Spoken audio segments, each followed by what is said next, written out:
Vous avez été nommé ambassadeur chargé des familles des victimes. Pouvez-vous nous parler de votre mission? Bien, ma mission est d'abord une mission auprès des familles, je dis bien de toutes les familles françaises, mais également étrangères, frappées par l'accident aérien de l'Airbus A447 d'Air France. Une mission d'accompagnement, une mission de coordination également, de l'aide qui leur est apportée, une mission de liaison avec tous ceux qui concourent à les accompagner, mais aussi à répondre aux questions que ces familles se posent, à leurs interrogations. Je suis donc en contact avec les différents organismes français, la compagnie Air France bien sûr, et d'abord, mais aussi les différents services, les administrations françaises qui ont à connaître des suites de cet accident.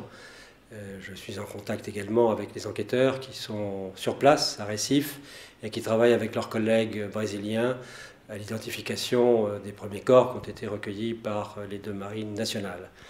Cette mission auprès des familles se fait en direct. J'ai créé un numéro de cellulaire qui leur permet d'être en contact directement avec moi-même ou avec ceux de mes collègues qui m'accompagnent dans cette mission.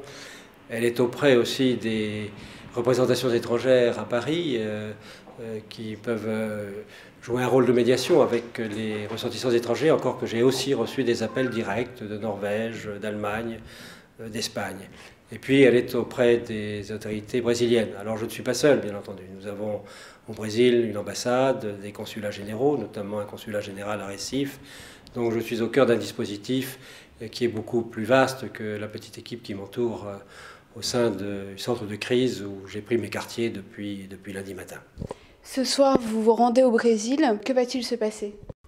Eh bien, je me rends au Brésil effectivement d'abord pour y rencontrer les familles brésiliennes qui sont à Rio. Donc ma première étape sera Rio. Je serai accueilli par notre consul général où je prendrai contact avec le directeur local du bureau d'Air France et où j'ai l'intention de rencontrer les familles brésiliennes comme nous avons rencontré, je dis nous, les deux ministres qui animaient cette réunion mardi soir, mais j'étais à leur côté. Je rencontrerai ces familles qui ont déjà d'ailleurs rencontré notre ministre, M. Kouchner.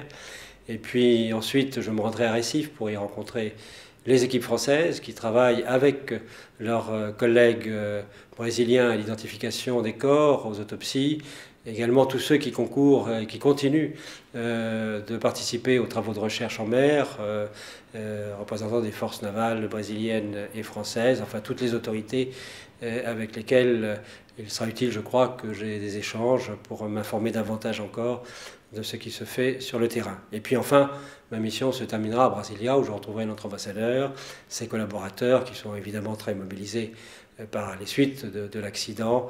Et je l'espère, bien que mon séjour à Brasilia sera relativement bref, quelques autorités brésiliennes compétentes, en particulier au niveau de la police fédérale et également au sein du ministère des Affaires étrangères. Nous avons déjà bien entendu des contacts étroits ici avec l'ambassade du Brésil. D'ailleurs, nous avons tenu ensemble avec la consul générale du Brésil en France, hier par exemple, une réunion d'information et de travail avec les représentants de l'ensemble des ambassades des pays européens concernés, en présence de fonctionnaires de la direction des affaires criminelles et des grâces et également d'experts de la gendarmerie nationale qui concourent à l'enquête.